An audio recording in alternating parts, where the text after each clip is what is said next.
The auction hall smelled like rust and old dreams. Kandoy stood at the back of the crowded room, his worn jacket making him look small among the wealthy buyers in their expensive suits. He was 34 years old, a salvage dealer from New Seoul Station, and he had exactly 12,000 credits to his name. Not much in a galaxy where a cup of decent coffee cost 50. The year was 2847. Humanity had spread across 12 star systems. They lived alongside dozens of alien species, trading, fighting, and surviving in an uneasy galactic economy. Do-hyun had spent 15 years buying junk and selling it for small profits. It was honest work. It was also slowly killing his spirit. His business partner, Yoon Ji-won, stood beside him with her arms crossed. She was a practical woman with sharp eyes and no patience for foolishness. They had known each other since childhood, growing up in the lower levels of New Seoul Station, where the air recyclers always hummed too loud and the lights flickered every few hours. "Why are we here?" Ji-won asked. "The good stuff sold yesterday. All that's left is garbage." Do-hyun shrugged. "Sometimes garbage hides treasure." Ji-won rolled her eyes. She had heard this philosophy many times before. It had never made them rich. The auction was held on Veka 4, a small trading moon at the edge of human space. The place was known for bankruptcy sales and desperate deals. Today's event featured the remaining assets of a shipping company that had collapsed 3 months ago. Most buyers had come for the decommissioned cargo ships and mining equipment. The valuable items had already been claimed by corporations with deep pockets.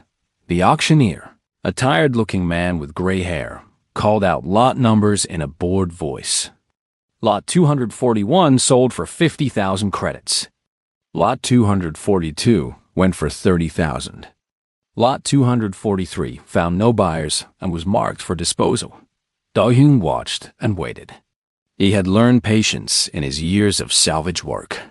The best finds came to those who stayed until the end, when everyone else had gone home. Lot 247, the auctioneer announced. An abandoned maintenance garage on the northern sector. Previously owned by... Let me check. The Palori. A murmur ran through the remaining crowd. The Palori. That was a name from history books. They had been an ancient alien race, famous for their incredible engineering skills. Some said they could build machines that bent the laws of physics. But a plague had wiped them out over 600 years ago. Their civilization had crumbled, and most of their technology had been lost or destroyed in the chaos that followed. The structure has been sealed since the Palori extinction, the auctioneer continued. No one has been able to open it. The security codes are in the Palori language, which is essentially dead. We have no idea what's inside. Could be valuable. Could be empty. Could be filled with toxic waste. Starting bid is 5,000 credits. Silence. Nobody moved. The auctioneer looked around the room.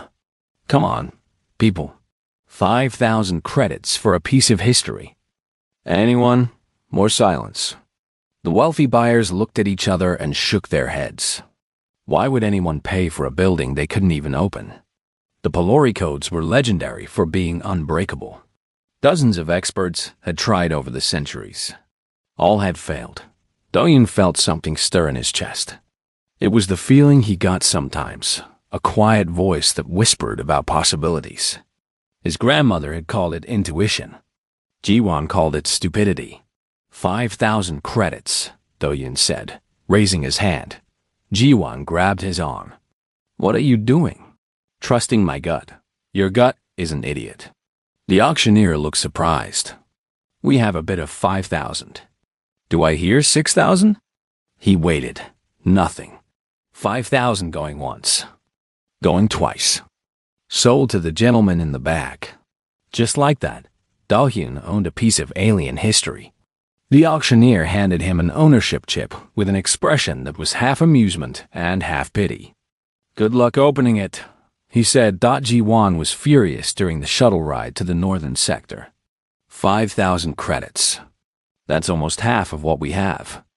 For a box we can't even open, We'll find a way, Do-hyun said calmly. How? The Pelori language is dead. Nobody can read it. Almost nobody. Ji-won stared at him. You have someone in mind. Do-hyun smiled. Do you remember Baek Sujin?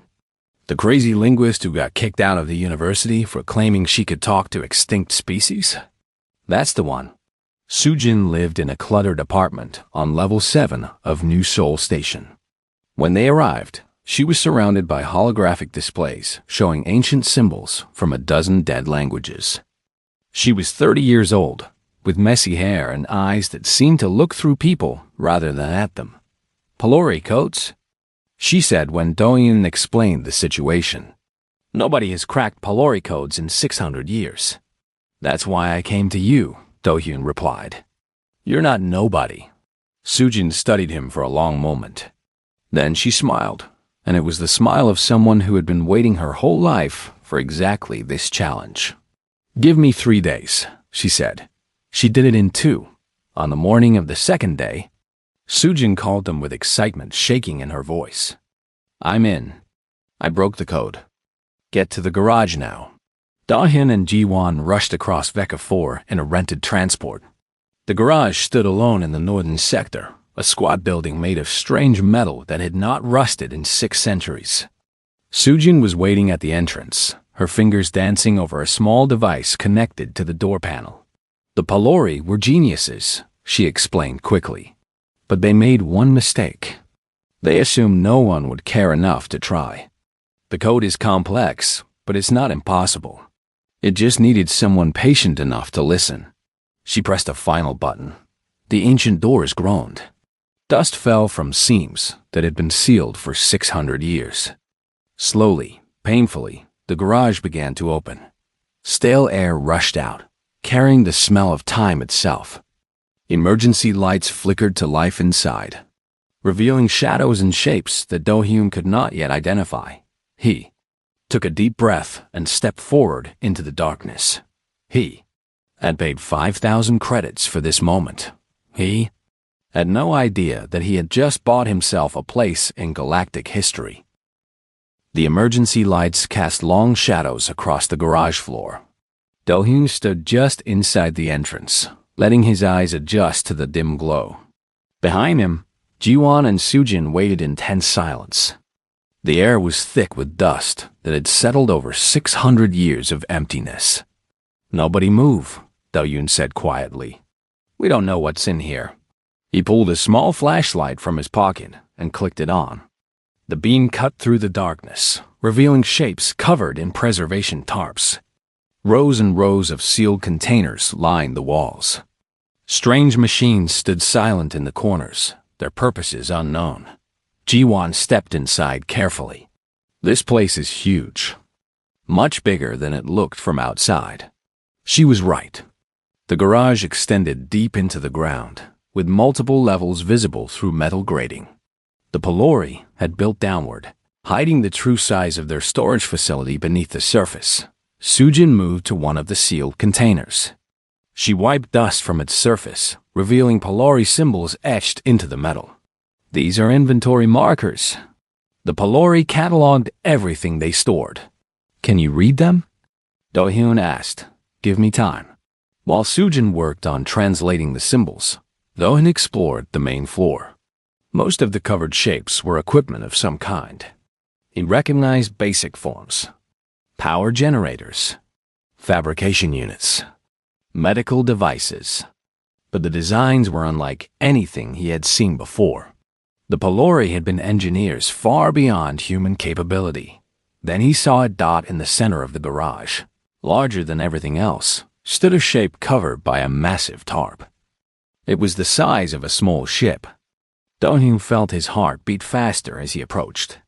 Something about this shape felt different. Important. He grabbed the edge of the tarp and pulled. The fabric fell away in a cloud of dust. And Do-hyun stopped breathing. It was a ship. But not just any ship. The hull was made of a metal that seemed to shift colors as he looked at it. The design was elegant and strange, with curves that flowed like water frozen in motion. Even covered in dust, It was the most beautiful thing Da-Yun had ever seen. "What is that?" Ji-won whispered. She had come up behind him, and her voice was filled with wonder. Sujin joined them, her eyes wide. "That's impossible. That can't be real. What is it?" Do-hyun asked. Sujin's hands were shaking. "It's a void weaver. A Polari void weaver. They were ships that could bend space itself. Travel anywhere in the galaxy instantly. Only 3 were ever confirmed to exist, and all of them were supposed to be destroyed." Do-hyun touched the hull. It was warm under his fingers, as if the ship was still alive after 6 centuries. "But it's here. It's here." Sujin confirmed. Ji-won was already pulling out her CUM device. "I'm running the ship's signature through galactic databases. If this is really a void weaver, it should be registered somewhere." They waited in tense silence as the device processed the information. Minutes passed. Then the screen flashed green. "Authentication confirmed," Ji-won read. "Polari void weaver. Designation unknown. Status intact. Estimated value." She stopped talking. Her face went pale. "What?" Do-hyun asked. "How much?" Ji-won looked at him with an expression he had never seen before. Fear and excitement mixed together. 1.8 trillion galactic credits. Conservative estimate. The number hung in the air. Trillion, not million. Not billion. Trillion. Do-hyun sat down on the dusty floor. His legs would not hold him anymore. He had paid 5,000 credits for this garage. 5,000 credits for a ship worth nearly 2 trillion. But Sujin was already moving to the sealed containers. "There's more." The inventory markers list hundreds of items. Medical devices. Energy cores. Fabrication templates. She opened one container and gasped. "These are Polari healing units. They could cure diseases that kill millions every year." She opened another container. Power cores. Each one could run a space station for a century. Another container. Fabrication templates. With these, we could build Polari technology from scratch. Ji-won was running calculations on her device. Her hands were shaking now too. If these inventories are accurate, total value of everything in this garage, estimated at 2.3 trillion credits. Do-hyun laughed. It was a strange sound in the ancient garage, mixing with the dust and silence. 2.3 trillion. I paid 5,000. "You're the luckiest man in the galaxy," Ji-won said. But Sujin was not smiling.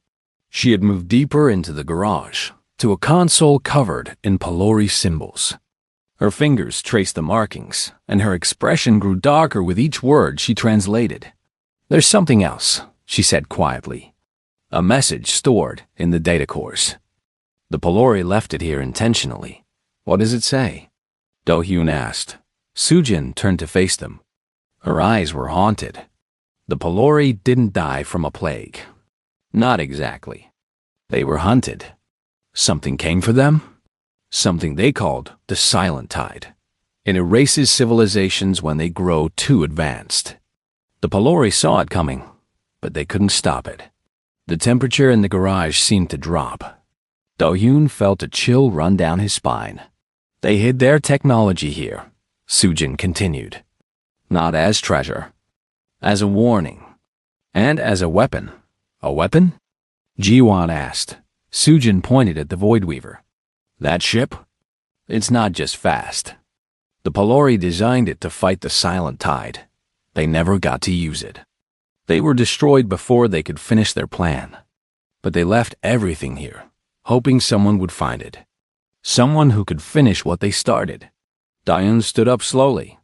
He looked at the beautiful ship, the containers full of miraculous technology, the ancient message left by a dead race.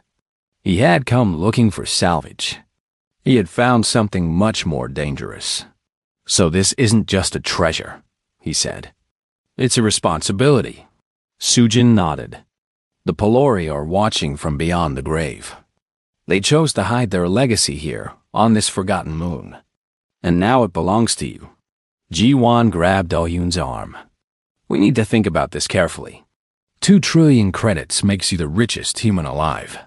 But it also makes you the biggest target in the galaxy. When word gets out about this, she didn't need to finish. Do-hyun understood. Governments would want this technology. Corporations would kill for it. Criminals would do worse. He looked at his 2 companions. Ji-won, the practical one who had followed him through years of struggle. Sujin, the brilliant outcast who had cracked the code no one else could. They were standing in the middle of the greatest discovery in human history. And somewhere out there, in the darkness between stars, the silent tide was waiting. Do-hyun made a decision. We tell no one. Not yet. First, we need to understand what we have. Then we need to figure out what to do with it. Ji-won nodded slowly. Agreed. Sujin was already heading back to the data cores. I'll keep translating. The Pelori left instructions. If we can understand them, maybe we can understand how to fight back. Do-hyun walked back to the Void Weaver. He placed his hand on its hull again, feeling the warmth beneath his palm. The ship seemed to pulse under his touch, as if recognizing a new owner. I don't know if I'm the right person for this, he whispered to the empty garage. But I'm the one who found you. So I guess we're stuck with each other. The ship did not answer. But somewhere deep in its systems, something stirred. The Pelori had placed their hope in a stranger. Now that stranger had a choice to make. They managed to keep the secret for exactly 3 days. Then everything fell apart. Do-hyun never learned who talked. Maybe it was the auctioneer who got curious about his strange purchase. Maybe someone saw them entering the garage too many times. Maybe the galactic networks had monitoring systems that detected the Void Weaver coming back online. It did not matter.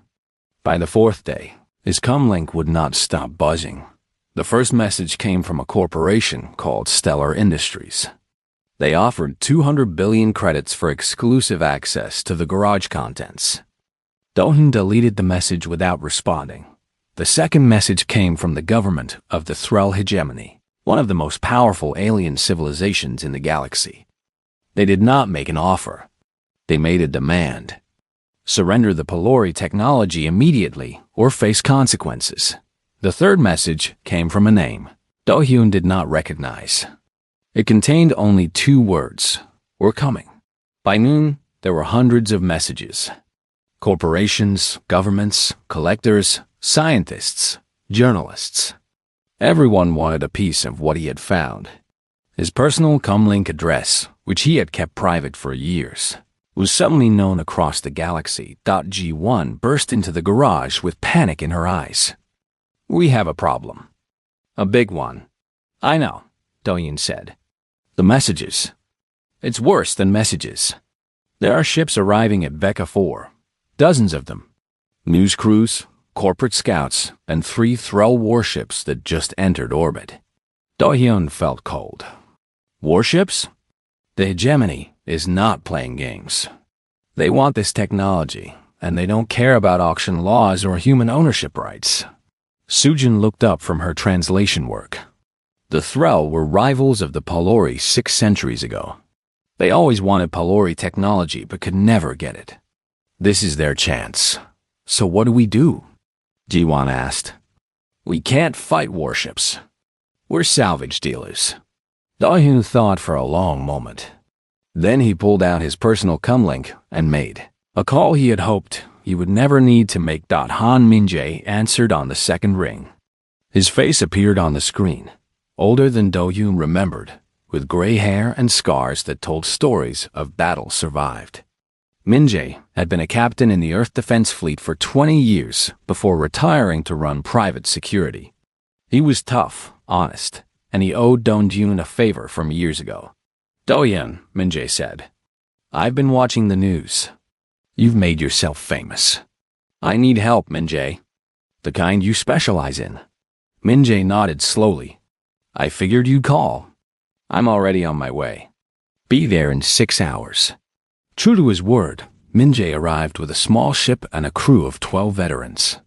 They were men and women who had seen combat across the galaxy. Not soldiers anymore, but not soft either. They carried weapons with the ease of people who knew how to use them. Min-jae walked through the garage and studied the Void Weaver with professional interest. You really stepped in it this time, old friend. Can you protect it? Do-hyun asked. From corporate spies and petty criminals? Yes, from 3 Thrall warships. Min-jae shook his head. I've got 12 people and 1 security vessel. The Thrall have enough firepower to turn this whole moon into dust. So we're finished, Ji-won said quietly. I didn't say that. Min-jae walked to the garage entrance and looked up at the sky.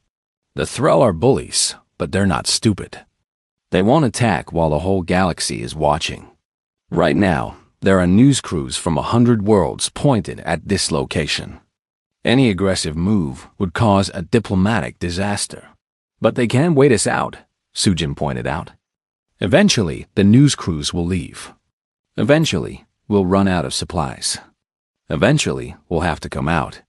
Min-jae smiled grimly. Then we need to make sure we're not alone when that happens. He started making calls of his own. To old military contacts. To friends in the shipping industry. To anyone who might listen. A human made a legal purchase and is being threatened by an alien military, he told them. This isn't about treasure anymore. It's about principle. It's about whether humans can be pushed around. The response surprised everyone. Ships began arriving at Vecca 4. Not warships. Cargo haulers. Mining vessels. Personal transports. Retired veterans who still had their old fighter craft. Civilian ships with no weapons at all, piloted by ordinary people who had heard the story and decided to show up. By the end of the second day, over 200 human vessels had formed a ragged line between the Polari garage and the Thrall warships. Do-hyun stood at the garage entrance, watching the lights of the ships against the dark sky. Who are all these people? Min-jae stood beside him. Humans. Regular humans who don't like seeing one of their own threatened. They can't fight the Thrall. Most of them couldn't fight their way out of a cargo hold. But they showed up anyway. Why? Because that's what humans do. We stick together when it matters. The Thrall commander sent a message demanding that the human ships disperse. The message was ignored. The commander sent another message, threatening to open fire on any vessel that interfered with hegemony business.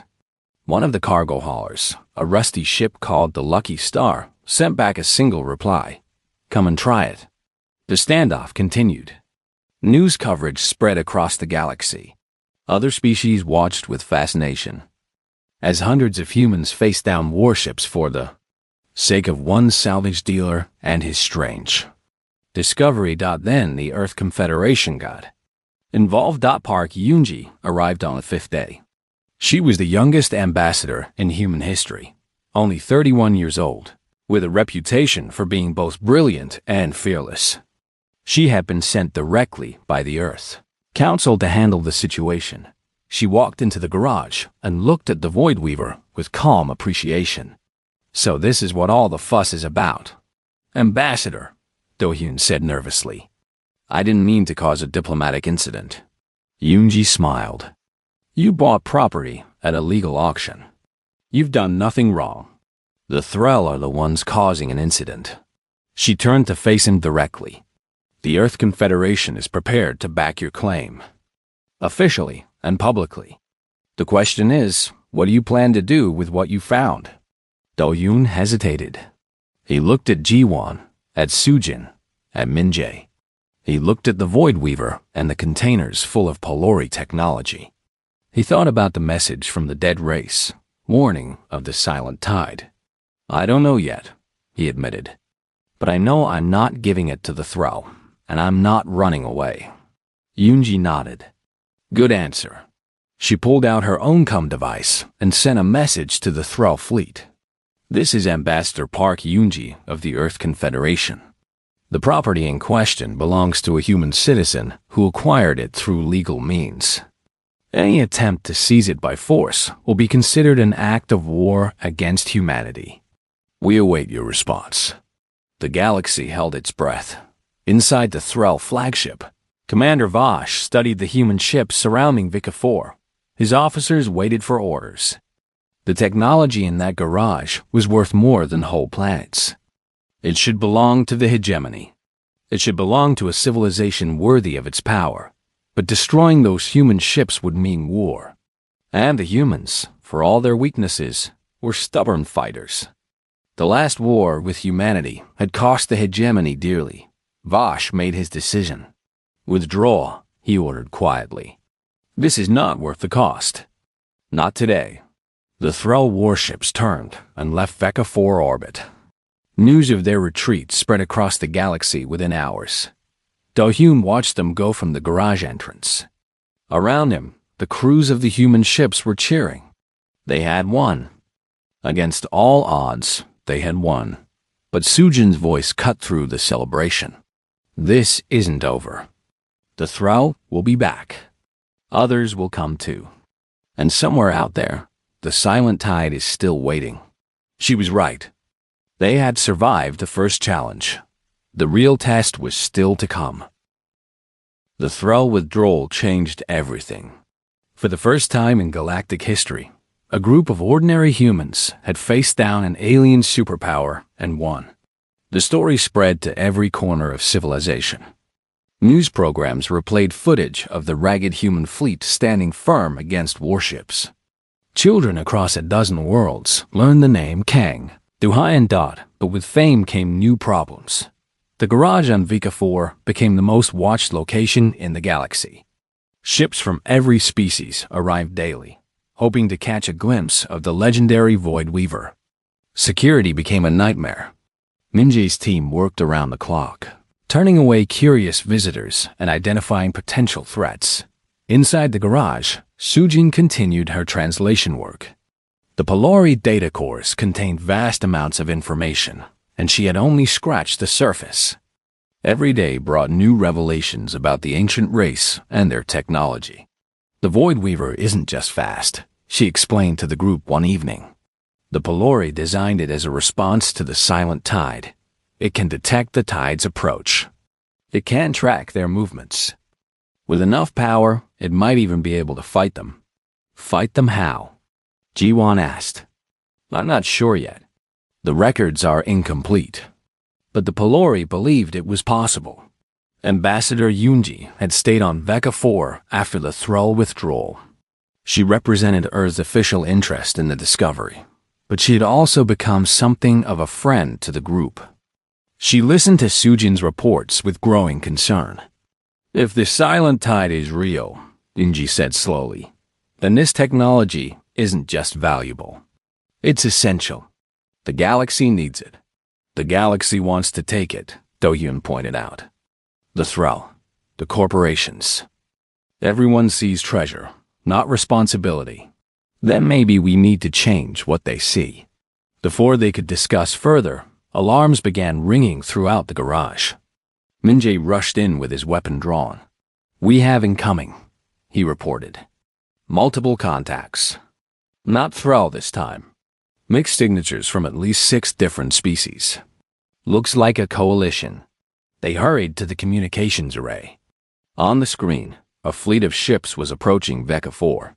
The vessels came from different civilizations, each marked with official government symbols. This was not a pirate raid or a corporate takeover.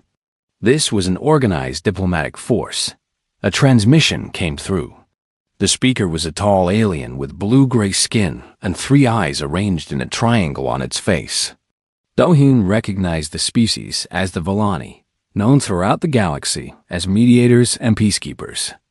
"Human vessel and residents of the Polari structure," the alien said formally. "I am First Speaker Korath of the Galactic Assembly. We represent the combined interests of 47 civilizations. We wish to discuss the disposition of the Polari technology." Yoonji stepped forward to respond. "First Speaker, I am Ambassador Park Yoonji of the Earth Confederation. We welcome peaceful dialogue." "Excellent," Korath replied. "We request a meeting on neutral ground. The assembly ship Harmony will serve as the location. You may bring your delegation. We guarantee safe passage." The transmission ended. Everyone looked at Do-hyun. They want to negotiate, Ji-won said. That's better than fighting. Or they want to pressure us into giving up, Min-jae countered. 47 civilizations is a lot of weight to throw around. Do-hyun thought for a long moment. Then he nodded. We go. But we go on our terms. Sujin, bring everything you've translated about the Silent Tide. If they want to talk about the technology, we're going to talk about why it exists. The assembly ship Harmony was the largest vessel Do-hyun had ever seen. It was designed to host representatives from hundreds of species, with meeting halls that could accommodate any body shape or environmental requirement. The delegation from VHFY 4 was led to a central chamber where representatives from dozens of civilizations waited. First, Speaker Korath stood at the head of the assembly. We are gathered to discuss a matter of galactic significance. The Polori technology discovered on VHFY 4 represents knowledge and power that could reshape civilization. The question before us is simple. Who should control it? A Thrall representative stood immediately. The hegemony has the most advanced infrastructure to utilize Polori technology safely. We propose joint custody with primary control granted to Thrall scientists. Other representatives objected. Voices rose as different species argued for their own claims. The chamber became chaotic with competing demands and accusations. Do-hyun waited. He let them argue. He let them show the galaxy exactly what they cared about. Then he stood up. The chamber fell silent. Every eye turned to the human salvage dealer who had started all of this. You're asking the wrong question, Do-hyun said quietly. You're asking who should control the treasure. But that's not what this is. Let me tell you what I found in that garage. He gestured to Sujin, who activated a holographic display. Images appeared showing the Polori message, translated into common galactic script. The Polori didn't die from a plague, Do-hyun continued. They were erased. Something called the Silent Tide came for them because they grew too advanced. The Polori saw it coming. They tried to prepare. They failed. Murmurs spread through the chamber. Some representatives looked skeptical. Others looked afraid. The technology in that garage wasn't hidden as treasure, Do-hyun said. It was hidden as a warning. And as a weapon. The Void Weaver was designed to fight the Silent Tide. The Polori never got to use it. They left it for whoever came next. First Speaker Korath leaned forward. You suggest this Silent Tide is a real threat? The Polori thought so. They were smarter than any of us. I'm not going to bet against them. And what do you propose, human? That we simply trust you with technology worth trillions of credits? With weapons that could threaten entire civilizations? Do-hyun smiled. It was a tired smile, the smile of a man who had been thinking about this question for weeks. No, he said. I propose something different. I propose that we share it. The chamber erupted. Share? Give away the greatest treasure in galactic history. Do-hyun waited for the noise to die down. The Polori were the richest species in history. They had technology beyond anything we can imagine. It didn't save them. You know why? Because they faced the Silent Tide alone. He looked around the chamber at the representatives of 47 civilizations. If the tide comes back, it won't care about borders. It won't care about politics. It will erase us all, one by one, just like it erased the Polori. Unless we're ready. Unless we work together. You speak of unity, the Thrall representative sneered. Easy words from someone who stands to profit. I don't want profit, Do-hyun said. I want to survive. I want humanity to survive. I want all of us to survive. And that means nobody owns this technology. We all own it. We all use it. We all prepare together. Ambassador Yoonji stood beside him. The Earth Confederation supports this proposal. Full sharing of Polori technology with all willing civilizations. Joint research programs. Combined defense initiatives. First Speaker Korath was quiet for a long time. Then he spoke slowly. This is unprecedented. No species has ever voluntarily shared an advantage of this magnitude. Then let humans be the first, Unji replied. Maybe that's what it takes. Maybe someone needs to start trusting first. The vote took 3 hours. Different civilizations argued and debated. Some refused to participate. The Thrall representative stormed out in protest. But when the final count came, the result was clear. 31 civilizations voted to accept the sharing proposal. 16 abstained or opposed. The motion passed. Doin sat down heavily as the chamber erupted in activity. Ji-Wan was beside him, her expression still shocked. You just gave away 2 trillion credits, she said. I gave away a curse, Do-Yun replied. And maybe bought us a chance. Sujin was already planning with scientists from other species, discussing research timelines and translation projects. Minjae was coordinating with security forces from friendly civilizations, establishing protocols for protecting the Veka 4 site. Ambassador Yunji approached Do-Yun quietly. You know the Thrall won't accept this. They'll keep trying, I know. And the Silent Tide. If it's real, then we'll face it together. That's the whole point. Yunji nodded slowly.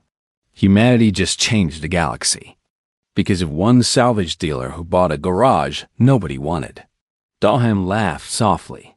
I'm still that salvage dealer. Just with more paperwork now? Outside the assembly ship, the stars burned cold and distant. Somewhere in that darkness, something waited. Something patient. Something hungry. But for the first time, the galaxy was getting ready to meet it. Together. 5 years passed. The small garage on Veka 4 had transformed into something much larger. Buildings spread across the northern sector now. Research facilities and medical centers built by dozens of species working side by side.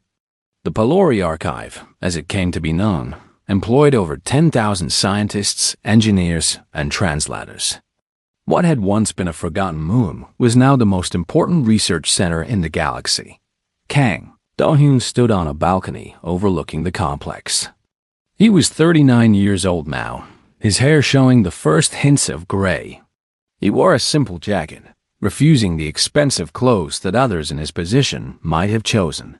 He was still, in his heart, a salvage dealer from New Seoul Station. Ji-Wan joined him on the balcony. She had become the archive's chief administrator, handling the endless paperwork and logistics that kept the massive organization running. She looked tired but satisfied.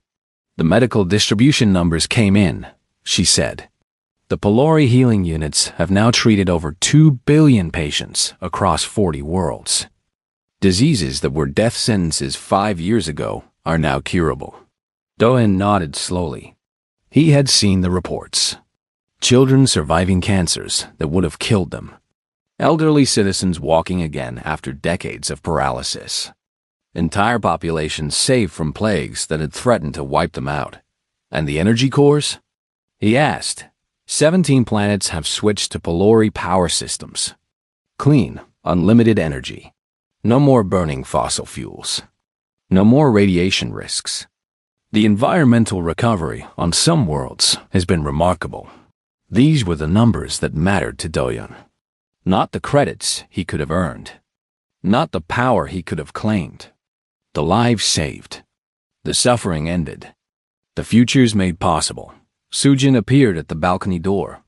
She had become the archive's lead translator and historical researcher. Her work on the Pelori language had earned her recognition across the galaxy. The university that had kicked her out now named buildings after her. She ignored the honors and kept working.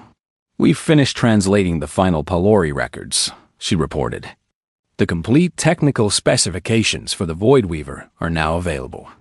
And there's something else. A message hidden in the deepest layer of data. Another warning? Do-Hyun asked. A hope. Sujin smiled, and it was a genuine smile, something rare for her. The Pelori didn't just leave their technology. They left a dream. A vision of what could be possible if civilizations worked together instead of fighting each other. They called it the Unified Path.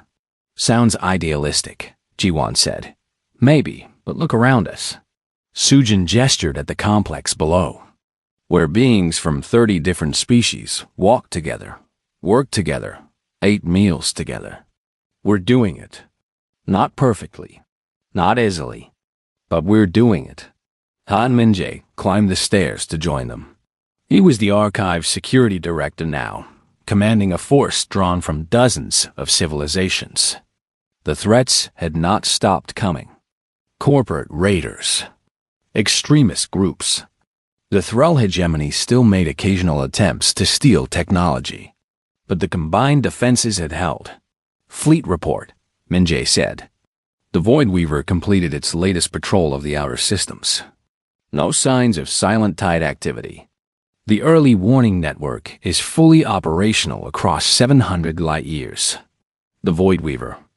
It had taken 3 years to fully restore the ancient ship to working condition. Now it served as the flagship of a small but growing defense fleet, patrolling the edges of explored space, watching for any sign of the threat the Polori had warned about. Da-Hyun had never flown in it. He had handed control to professional pilots, military commanders who knew how to use such power responsibly. Some had criticized him for not keeping the ship for himself. He had ignored them. There's a visitor requesting to see you, Minjae added. Ambassador Korath from the Vallani. Says it's important. Korath arrived an hour later. The tall alien had aged since their first meeting at the Galactic Assembly. His 3 eyes moved more slowly now, and his blue-gray skin had faded to a lighter shade. But his voice was still strong. Kang Doans, he said formally. Thank you for receiving me. First speaker, Da-Hyun replied with equal formality. What brings you to the archive? I wish to see what you have built, and to deliver news. Korath paused. The Thrall hegemony has formally requested membership in the Archive's Research Alliance. They wish to join rather than oppose. Da-Hyun raised his eyebrows. The Thrall had been hostile for 5 years. They had tried threats, sanctions, and sabotage. Now they wanted in. What changed their minds? Results, Korath said simply. The civilizations that joined your alliance are thriving. They have better medicine, better energy, better technology. The Thrall cannot compete anymore by staying outside. Pride eventually loses to practicality. It was a victory, Da-Hyun realized. Perhaps the greatest victory of all. Not through war. Not through force. Through demonstrating a better way and waiting for others to follow. We'll accept them, Da-Hyun said. Same terms as everyone else. Full sharing. Full cooperation. Korath nodded. I expected you would say that. The alien studied Da-Hyun with his 3 eyes. You know, when I first met you, I thought you were a fool. A human salvage dealer who had stumbled into something too big for him to handle. I expected you to sell the technology to the highest bidder and disappear with your credits. What do you think now? I think you are either the wisest being I have ever met or the luckiest. Perhaps both. Korath made a sound that might have been a laugh. Humans are strange creatures. You fight each other constantly over trivial matters. Yet when something truly important appears, you unite in ways that surprise everyone, including yourselves. After Korath left, Da-Hyun walked through the archive alone. He passed laboratories where alien scientists worked on problems that had baffled their species for centuries. He passed medical centers where patients received treatments that would have been impossible 5 years ago. He passed classrooms where young beings from dozens of worlds learned together, forming friendships that crossed the boundaries of species and culture down in the central hall. The Voidweaver stood in its display position when not on patrol. Engineers were performing maintenance on its systems, humans and aliens working side by side. The beautiful ship gleamed under the lights, its hull still shifting colors like it had on the day Da-Hyun first uncovered it. He stopped and looked up at it. Remembered that moment when he had pulled back the tarp and first seen what his 5,000 credits had bought. G1 found him there. She stood beside him quietly for a while before speaking. Any regrets? About what? You could have been the richest human in history. You gave it all away. Dahin thought about the question seriously. He thought about the credits he could have had. The power. The luxury. The things money could buy. Then he thought about the 2 billion patients healed by Polori medicine. The world saved by clean energy. The children who would grow up in a galaxy that was learning, slowly and painfully, to work together instead of against itself. The Polori were the richest species in history, he said finally. It didn't save them. Maybe sharing will save us. You really believe that? I have to. Because if I'm wrong, we're all gonna die anyway. Might as well die having done something good. Jiwan laughed. It was the laugh of someone who had known him for decades, who remembered the young salvage dealer with nothing but hope and stubbornness. You're still the same person who bought a garage nobody wanted. Someone had to, Do-Yoon replied. And now someone has to make sure what we found in that garage actually helps people. Might as well be me. Far away, at the edge of explored space, the Void Weaver's sensors swept the darkness between stars. Watching, waiting. The silent tide had not appeared. Not yet, but the galaxy was more ready now than it had ever been. Not because of weapons, not because of technology, because of something the Polori had never managed to achieve. Unity. On Bucka 4. In the heart of the archive he had created, Kang Do-Hyun smiled at the ship that had changed his life. He was still a salvage dealer, in some ways. Still finding value in things others had. Forgotten. But now the things he salvaged were hopes, dreams, the chance for a better future. And those were worth far more than 2 trillion credits. Somewhere, perhaps the Polori were watching. And perhaps for the first time in 600 years, they were pleased with what they saw. Their treasure had found its purpose.